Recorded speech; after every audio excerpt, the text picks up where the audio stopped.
வெளியிலிருந்து கொடுக்கும் தீபாவளி பரிசு பொருட்களை போலீசார் தீயணைப்புத் துறையினர் வாங்கக்கூடாது என்று டிஜிபி ஷாலினி சிங் உத்தரவிட்டுள்ளார். இதுகுறித்து அவர் வெளியிட்டுள்ள உத்தரவில், தீபாவளி பண்டிகையை முன்னிட்டு தொழிலதிபர்கள், வணிக நிறுவனங்கள், அரசியல் கட்சியினர், பிரமுகர்களிடமிருந்து போலீசார் மற்றும் தீயணைப்புத் துறைகள் பணி செய்பவர்கள் தீபாவளி பரிசு பொருட்களை வாங்கி வருவதாக ஒவ்வொரு ஆண்டும் புகார்கள் வருகின்றன. கட்டாயப்படுத்தி பரிசு பொருட்களை வாங்கி வருவதும் தெரியவந்துள்ளது. இது தொடர்பாக போலீஸ் உயர் அதிகாரிகளுடன் டிஜிபி ஷாலினி சிங் ஆலோசனை நடத்தினார். இதுகுறித்து அந்தந்த சரகத்துக்குட்பட்ட போலீஸ் ஸ்டேஷனில் தெரிவிக்கும்படி டிஜிபி உத்தரவிட்டுள்ளார். பரிசு பொருட்கள் வாங்குவதை தடுக்கும் விதமாக ரகசிய கண்காணிப்பு குழு அமைக்கப்பட்டுள்ளது. புதுச்சேரியில் ஆன்லைனில் பகுதி நேர வேலை மற்றும் ஆடைகள் விற்பனை என கூறி 3 பெண்கள் உட்பட 7 பேரிடம் ரூபாய் 2.35 லட்சம் மோசடி செய்யப்பட்டுள்ளது. இதுகுறித்து சைபர் கிரைம் போலீசார் விசாரணை மேற்கொண்டு வருகின்றனர். புதுச்சேரி பாகூர் பகுதியை சார்ந்த ஒருவரை வாட்ஸ்அப் மற்றும் டெலிகிராம் மூலமாக மர்ம நபர் தொடர்பு கொண்டு பகுதி நேர வேலைகள், டாஸ்குகளை முடிப்பதன் மூலமாக அதிகமாக சம்பாதிக்கலாம் என்று ஆசை வார்த்தை கூறியுள்ளார். இதை நம்பிய அந்த பெண் ரூபாய் 1.34 லட்சம் அனுப்பியுள்ளார். அதற்கான லாப பணம் கிடைக்கவில்லை. செலுத்திய தொகையும் திரும்ப பெறவில்லை. அதன் பிறகே அவர் தான் ஏமாற்றப்பட்டதை உணர்ந்தார். அதேபோல அரியாங்குப்பத்தை சார்ந்த பெண்ணின் ஆன்லைன் பகுதி நேர வேலை என கூறி ரூபாய் 25,000 மர்ம நபர்கள் ஏமாற்றியுள்ளனர். அதேபோன்று நலவாடு பகுதியை சார்ந்த ஆண் நபர் ஃபேஸ்புக்கில் வந்த விளம்பரத்தை நம்பி ரூபாய் 65,000 ஸ்னூக்கர் டேபிள் ஆர்டர் செய்து பணத்தையும் உப்பளத்தை சார்ந்த பெண் ரூபாய் 1,199 ட்ரெஸ் ஆர்டர் செய்தும் ஏமாந்திருக்கிறார்கள். லாஸ்பேட்டை பகுதியை சார்ந்த ஆண் நபரிடம் ரூபாய் 6,000 கேமரா விற்பதாக கூறி ரூபாய் 6,000 ஏமாற்றியுள்ளனர். இன்ஸ்டாகிராமில் வந்த விளம்பரத்தை நம்பி முத்தியல்பேட்டை பகுதியை சார்ந்த பெண் ரூபாய் 1,300 ட்ரெஸ் ஆர்டர் செய்து ஏமாந்துள்ளார். முத்தியல்பேட் பகுதியை சார்ந்த ஆண் நபரிடம் ரூபாய் 2,900 ஃப்ரீ ஃபயர் கேம் இலவசமாக தருவதாக கூறி ரூபாய் 2,900 மர்ம நபர்கள் அபே செய்துள்ளனர். மேற்கண்ட பாதிக்கப்பட்ட 3 பெண்கள் உட்பட 7 பேர் புதுச்சேரி சைபர் கிரைம் காவல் நிலையத்தில் புகார் அளித்துள்ளனர். இதன் அடிப்படையில் போலீசார் விசாரணை மேற்கொண்டு வருகின்றனர். புதுச்சேரி விடுதலை தின விழா கொண்டாட்ட முன்னேற்பாடுகள் குறித்த ஆலோசனைக் கூட்டம் மாவட்ட ஆட்சியர் தலைமையில் நடைபெற்றது. புதுச்சேரி விடுதலை தின விழா நவம்பர் 1ஆம் தேதி கொண்டாடப்பட உள்ளது. இந்த விழா முன்னேற்பாடுகள் குறித்த ஆலோசனைக் கூட்டம் செய்தி மற்றும் விளம்பரம் துறை மற்றும் அரசு செயலர் முகமது ஹாசன் அமீத் தலைமையில் தலைமை செயலரக கருத்தரங்க கூடத்தில் நடைபெற்றது.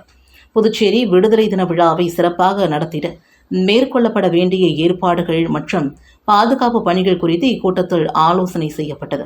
கிழக்கு எஸ்பி ஸ்ருதி எரக்டி, செய்தி மற்றும் விளம்பரத்துறை இயக்குனர் முனுஸ்வாமி, காவல்துறை, பொதுப்பணித்துறை, தீயணைப்புத்துறை, நலவழித்துறை, சுற்றுலாத்துறை, கலை பண்பாட்டுத்துறை, பள்ளி கல்வித்துறை, உயர்கல்வித்துறை, வேளாண் துறை, புதுச்சேரி நகராட்சி, விடுதலை போராட்ட வீரர் பிரிவு, முப்படை நலத்துறை உள்ளிட்ட தொடர்புடைய துறைகளின் தலைவர்கள் மற்றும் அதிகாரிகள் கலந்து கொண்டனர்.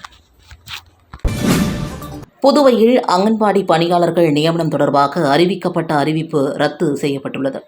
இதுகுறித்து புதுவை அரசு மகளிர் மற்றும் குழந்தைகள் மேம்பாட்டுத்துறை இயக்குநர் முத்துமீனா வெளியிட்டுள்ள செய்திக்குறிப்பில், புதுவை யூனியன் பிரதேசத்தில் அங்கன்வாடி பணியாளர்கள் மற்றும் அங்கன்வாடி உதவியாளர்கள் பணிக்கு கௌரவ ஊதிய அடிப்படைகள் நிரப்புவதற்கான அறிவிப்பு அண்மையில் வெளியிடப்பட்டது. தொழில்நுட்ப பிழை ஏற்பட்டுள்ளதால் விண்ணப்பதாரர்கள் அந்த வலைதளத்தை அணுக முடியவில்லை. இந்த தொழில்நுட்ப பிரச்சினையை இத்துறை நிவர்த்தி செய்து வருகிறது.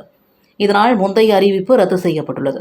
மேலும் திருத்தம் செய்யப்பட்ட பிறகு விண்ணப்பங்களை வரவேற்கும் புதிய அறிவிப்பு வெளியிடப்படும் என்றும், விண்ணப்பித்த நபர்கள் மீண்டும் புதிதாக விண்ணப்பிக்க வேண்டும் என்றும் அதில் குறிப்பிடப்பட்டுள்ளது.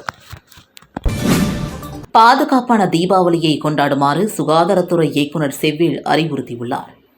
இது தொடர்பாக அவர் வெளியிட்டுள்ள அறிக்கையில், பட்டாசு வெடிக்கும் போது பருத்தி ஆடைகள் அணிதல், எளிதில் தீப்பிடிக்கும் பாலிஸ்டர் போன்ற ஆடைகளை தவிர்த்தல், தண்ணீர் மற்றும் மணல் போன்றவற்றை முன்னெச்சரிக்கையாக அருகில் வைத்திருப்பது, அவசர நிலையில் தீ அணைக்கப்படும் பெரியவர்களின் மேற்பார்வையில் சிறுவயது குழந்தைகளுக்கு எளிய பட்டாசுகள் மட்டும் அனுமதித்தல், பட்டாசு செயல்படவில்லை என்றால் மீண்டும் ஏற்றாமல் நீரில் மூழ்கடித்து தூக்கி எறிதல், விளக்கு, மெழுகுவர்த்தி போன்றவை வெடிகளின் அருகே இல்லாமல் பார்த்து கொள்ள வேண்டும். தீபாவளி நாளில் காற்று மாசு அதிகரிப்பதால் முகக்கவசம் அணிதல், ஆஸ்துமா நோயாளிகள் பட்டாசு புகையிலிருந்து விலகி இருக்கவும், இன்ஹேலரை அருகில் வைத்திருக்கவும் பரிந்துரைக்கப்படுகிறார்கள். பூவானம் போன்ற தீப்பொறிகள் கிளம்பும் பட்டாசுகளை வெடிக்கும் போது குறிப்பாக குழந்தைகள் முகத்தினை சற்று தூரமாக வைத்துக் கொள்வதன் மூலமாக கண்களை பாதுகாத்துக் கொள்ளலாம் என்றும் குறிப்பிடப்பட்டுள்ளது. புதுச்சேரி நவோதயா பள்ளிகள் 9ஆம் வகுப்பு +1 சேர்வதற்கு 23ஆம் தேதி வரை விண்ணப்பிக்கலாம் என்ற அறிவிப்பு வெளியாகியுள்ளது. புதுச்சேரி ஜவஹர் நவோதயா பள்ளி முதல்வர் கண்ணதாசன் செய்திக்குறிப்பில், புதுச்சேரி காலாப்பட்டு பகுதியில் மத்திய அரசு கல்வி அமைச்சகத்தின் கீழ் இயங்கி வரும் ஜவஹர் நவோதயா வித்யாலயா பள்ளியில் 9வது மற்றும் +1 வகுப்பில் அறிவியல் மற்றும் வணிகவியல் பிரிவுகளில் உள்ள காலியிடங்களை நிரப்புவதற்காக நடத்தப்படும் தெரிவுநிலை தேர்வின் அடிப்படையில் சேர்வதற்கு ஆன்லைன் மூலமாக விண்ணப்பிக்க கடைசி தேதி அக்டோபர் 21 என்று அறிவிக்கப்பட்டிருந்தது. தற்போது வருகின்ற 23ஆம் தேதி வரை விண்ணப்பிக்க அவகாசம் நீடிக்கப்பட்டுள்ளது. இணையதளங்களை முறையே 9வது +1 சேர்வதற்காக விண்ணப்பிக்க பயன்படுத்தவும் என்றும் குறிப்பிடப்பட்டுள்ளது. மரக்காணத்தில் 200 ஆண்டு பழமை வாய்ந்த ஆலமரம் அடியோடு சாய்ந்து 2 கார்கள் சேதம். மரக்காணம் புதுவை சாலையில் போக்குவரத்து பாதிப்பு. வடகிழக்கு பருவமழை துவங்கியதால் மரக்காணம் மற்றும் சுற்றுப்புற பகுதிகளில் நேற்று முதல் பரவலாக கனமழை பெய்து வருகிறது. இதனைத் தொடர்ந்து சில நேரங்களில் பலத்த காற்றோடு கனமழை பெய்து வருகிறது. இந்நிலையில் மரக்காணம் புதுவை சாலையில் உள்ள கல்லறை எதிரில் சுமார் 200 ஆண்டுகள் பழமை வாய்ந்த ஆலமரம் வேரோடு சாலையில் சாய்ந்தது. இந்த ஆலமரம் சாய்ந்த இடத்தின் அருகில் தனியாருக்கு சொந்தமான தங்கும் விடுதி அமைந்துள்ளது. இந்த மரம் விழுந்ததில் தனியார் தங்கும் விடுதியில் எதிரில் அமைக்கப்பட்டிருந்த தகர செட்டுகள் பாதிக்கப்பட்டது. மேலும் இந்த செட்டில் நிறுத்தப்பட்டிருந்த 2 கார்களும் சேதமடைந்தது. அருகிலிருந்த மின்கம்பங்களும் அருந்து சேதம் ஏற்பட்டது.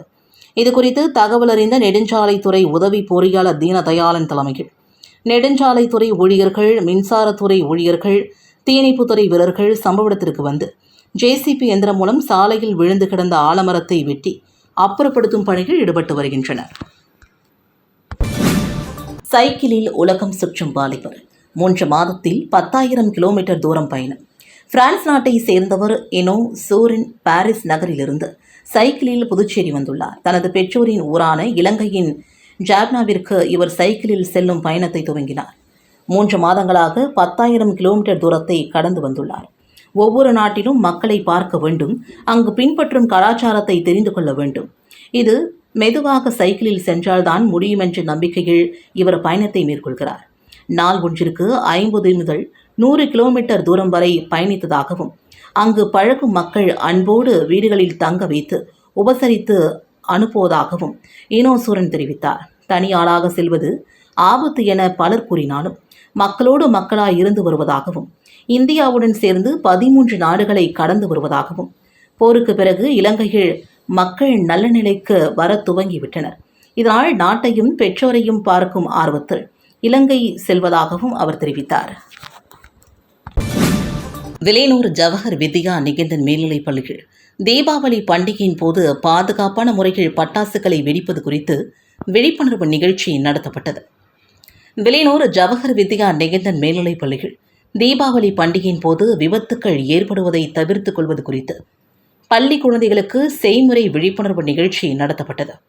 குறிப்பாக தீபாவளி அன்று பட்டாசுகளை கையில் வைத்து வெடிப்பதை தவிர்ப்பது, சிறுவர் சிறுமியர்கள் பட்டாசு வெடிக்கும் போது பெற்றோர்கள் முன்னிலையில் வெடிக்க செய்ய வேண்டும் என்றும், வீட்டிற்குள் பட்டாசு வெடிப்பதை தவிர்ப்பது, மிகவும் தளர்ந்த ஆடைகளை அணிந்து கொண்டு பட்டாசு வெடிப்பதை தவிர்ப்பது என்று பட்டாசுகள் வெடிக்கும் போது எப்படி கவனமாக இருப்பது என்பது குறித்து அறிவுரைகள் கூறினர். மேலும் எரியும் மண்ணெண்ணெய் விளக்கில் பட்டாசுகளை கொளுத்தக்கூடாது என்றும், பற்ற வைத்த பட்டாசுகள் வெடிக்காமல் இருந்தால் அதை மீண்டும் கையில் எடுக்கக்கூடாது என்றும், பட்டாசு வெடிக்கும் போது எதிர்பாரா விதமாக காயம் ஏற்படும் சமயத்தில் நாம் எவ்வாறு கையாள வேண்டும் என்பது குறித்தும் விளக்கம் அளித்தனர். பின்னர் கவனமாக பட்டாசுகள் வெடிப்பது, திடீரென தீ ஏற்படும் போது அவற்றை எப்படி கட்டுப்படுத்துவது என்பதை செய்முறை விளக்கமாக பள்ளி குழந்தைகளுக்கு முன்பாக செய்து காட்டினார். மேலும் அதை மாணவர்கள் நன்கு உணரக்கூடிய முறையில் அவர்களை செய்ய வைத்தனர்.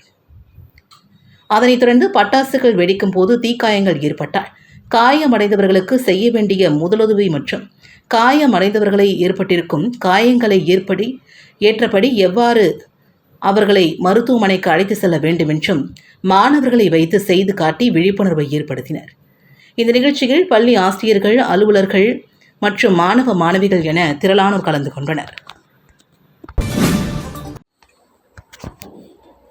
பாதுகாப்பான தீபாவளி விழிப்புணர்வு. வாசன் கண் மருத்துவமனை சார்பில் பத்திரிகையாளர் சந்திப்பில் கருவிழி சிறப்பு மருத்துவர் முகமது இப்ராஹிம் ஆசிப் பேசுகையில், மாணவர்களாகிய நீங்கள் அதிக அபாயத்தன்மை இல்லாத பட்டாசுகளை பயன்படுத்த வேண்டும். அதிக ஒலி மற்றும் ஒலி ஏற்படுத்தும் பட்டாசு வகைகளை தவிர்க்க வேண்டும். ஏனென்றால் இதனால் குழந்தைகளுக்கு கண்டிப்பாக கண் மற்றும் காது பிரச்சனை ஏற்படும். பெற்றோர்கள் அதிக பணம் செலவு செய்து தங்கள் குழந்தைகளை மகிழ்ச்சியான தீபாவளியாக கொண்டாடுவதற்காக நிறைய பட்டாசுகளை வாங்கி தருகிறார்கள்.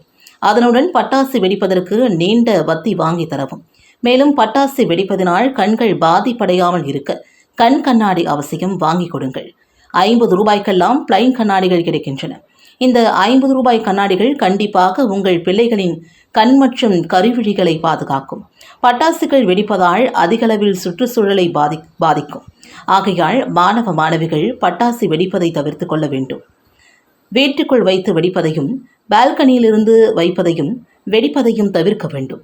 பெட்ரோல் பங்க், மருத்துவமனை, பிறந்த குழந்தைகள் மற்றும் வயதானோர் உள்ள வீடுகள், பள்ளிக்கூடங்கள், கோவில், பேருந்து நிறுத்தங்கள், டிரான்ஸ்ஃபார்மர்கள் போன்ற மின்வயர்கள் போன்ற இடங்களுக்கு அருகே நின்று பட்டாசுகள் வெடிப்பதையும் தவிர்க்க வேண்டும்.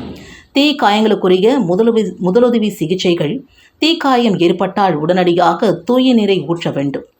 தீப்புண்ணில் ஒட்டியுள்ள ஆடைகளை அகற்றக்கூடாது. அப்படி செய்தால் துணியோடு தோலும் சேர்த்து வரும். தீக்காயத்தை அழுத்தி துடைக்கக்கூடாது. தீப்புண்ணில் எண்ணெய், ஆயில்மெண்ட், இங்க், இட்லி மாவு போன்றவற்றை பயன்படுத்தக்கூடாது. ஆடையில் தீ பற்றி கொண்டால் ஓடக்கூடாது. அது தீயின் வேகத்தை அதிகப்படுத்தும். எனவே தரையில் படுத்து உருள வேண்டும். தீ புண்பட்ட இடத்தை மெல்லிய பருத்தி துணி கொண்டு மூடி உடனடியாக மருத்துவரிடம் அழைத்து செல்ல வேண்டும்.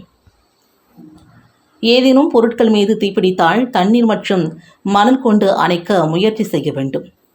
இந்த சந்திப்பின் போது மருத்துவர் முருணாலினி ஆனந்த் யாதவ் மற்றும் டாக்டர் மேரி ஸ்டீஃபன் ஆகியோருடன் இருந்தனர்.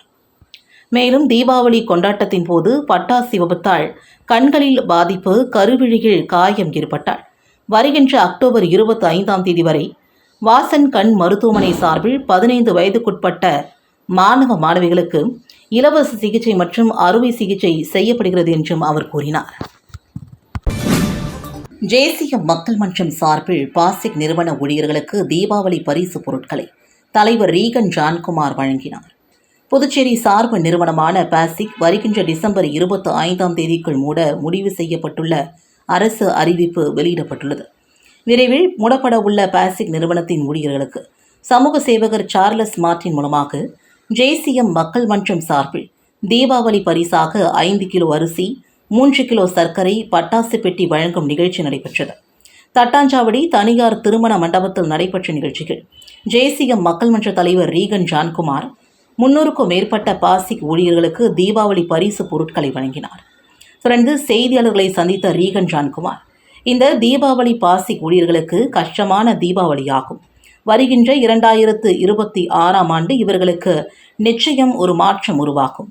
நாங்கள் ஆட்சிக்கு வந்தால் பாசிக் நிறுவனம் மீண்டும் திறக்கப்படும் என்றார். மின்துறை தொழிலாளர் முன்னேற்ற சங்க நிர்வாகி கார்த்திகேயன் பிறந்தநாள் விழா. எதிர்க்கட்சித் தலைவர் சிவா வாழ்த்து தெரிவித்தார். வெளியூர் சட்டமன்ற உறுப்பினர் அலுவலகத்தில் மின்துறை தொழிலாளர் முன்னேற்ற சங்க நிர்வாகி கார்த்திகேயன் பிறந்தநாள் விழா எதிர்க்கட்சித் தலைவரும் சட்டமன்ற உறுப்பினருமான சிவா தலைமையில் வெகு சிறப்பான முறையில் கொண்டாடப்பட்டது. பிறந்தநாள் விழாவை முன்னிட்டு புதுச்சேரி சட்டப்பேரவை எதிர்க்கட்சித் தலைவரும் மாநில கழக அமைப்பாளருமான சட்டமன்ற உறுப்பினர் சிவா மின்துறை தொழிலாளர் முன்னேற்ற சங்க நிர்வாகி கார்த்திகேயனை சந்தித்து பொன்னாடை அணிவித்து இனிப்பு வழங்கி பிறந்தநாள் வாழ்த்து பெற்று ஆசி பெற்றார். நிகழ்ச்சியில் பொதுக்குழு உறுப்பினர்கள் ராமசாமி, செல்வநாதன், தர்மராஜ், வர்த்தகரணி அமைப்பாளர் ரமணன், மிலிட்ரி முருகன், விவசாய தொழிலாளரணி துணை அமைப்பாளர் கோபி, ஸ்ரீஹரி, கோவிந்தராஜ், காசிநாதன், ரகு, முருகையன், சிலம்பு, வாசு உட்பட நிர்வாகிகள் திரளானோர் கலந்து கொண்டு பொன்னாடை அணிவித்து பிறந்தநாள் வாழ்த்துக்களை தெரிவித்தனர். அம்மா மக்கள் முன்னேற்றக் கழகத்தின் மேற்கு மாநில கழகம் சார்பில் நிர்வாகிகள் கலந்தாய்வு கூட்டம் மாநில கழக செயலாளர் ST சேகர் தலைமையில் நடைபெற்றது. அம்மா மக்கள் முன்னேற்றக் கழகத்தின் மேற்கு மாநில கழகம் சார்பில் நிர்வாகிகள் கலந்தாய்வு கூட்டம் மாநில கழக செயலாளர் எஸ் டி சேகர் தலைமையில் சிறப்பாக நடைபெற்றது. தொகுதியின் கழக நிர்வாகிகள் நியமனம் மற்றும் வருகின்ற 30ஆம் தேதி பசும்பொன்னில் நடைபெற இருக்கும் தேவர் குரு பூஜை விழாவில் திரளாக கலந்து கொள்வது என்றும் தீர்மானம் நிறைவேற்றப்பட்டது. மேலும் வருகை தந்த நிர்வாகிகள் அனைவருக்கும் மாநில கழக செயலாளர் எஸ் டி சேகர் தீபாவளி வாழ்த்துக்களை தெரிவித்து இனிப்பு மற்றும் பட்டாசுகளை வழங்கினார். மேலும் நிகழ்ச்சியில் துணை செயலாளர் கலைவாணி, மாநில அம்மா பேரவை செயலாளர் ராஜா, மருத்துவரணி செயலாளர் டாக்டர் சிலம்பரசன், சிறுபான்மை பிரிவு செயலாளர் ஜான்சன், நெசவாளர் அணி செயலாளர் சிவக்குமார், தொகுதியின் கழக செயலாளர்கள் காண்டீபன், செந்தில் என்கின்ற குமரவேல், ரத்னவேல், ராமச்சந்திரன், அண்ணாமலை மற்றும் நிர்வாகிகள் கலந்து கொண்டனர். திண்டிவனம் இலுப்பை தோப்பு ராஜராஜேஸ்வரி அம்மன் கோவிலில் மண்டல பூஜை நிறைவு விழாவை முன்னிட்டு மீனாட்சி சுந்தரேஸ்வரர் திருக்கல்யாண வைபவம் நடைபெற்றது. விழுப்புரம் மாவட்டம் திண்டிவனம் இலுப்பை தோப்பு ராஜராஜேஸ்வரி அம்மன் கோவிலில் கடந்த 29/8/2025 அன்று கும்பாபிஷேக விழா நடைபெற்றது. தொடர்ந்து 48 நாட்கள் கோவிலில் மண்டல பூஜை நடைபெற்று வந்தது. மண்டல பூஜை 48வது நாள் நிறைவு நாளை முன்னிட்டு நடந்த மண்டல பூஜை விழாவில் மூலவர் ராஜராஜேஸ்வரி அம்மனுக்கு பல்வேறு வகையான அபிஷேகங்கள் செய்யப்பட்டது. கோவில் வளாகத்தில் உள்ள மீனாட்சி அம்மன் சந்தன காப்பு அலங்காரத்தில் பக்தர்களுக்கு காட்சியளித்தார். மேலும் கோவில் வளாகத்தில் மீனாட்சி சுந்தரேஸ்வரர் திருக்கல்யாண வைபவம் நடைபெற்றது. சிவாச்சாரியர்கள் வேத மந்திரங்கள் முழங்க மங்கள நான் அணிவிக்கும் வைபவம் நடைபெற்றது. இதில் திரளான பக்தர்கள் கலந்து கொண்டு சுவாமி தரிசனம் செய்தனர்.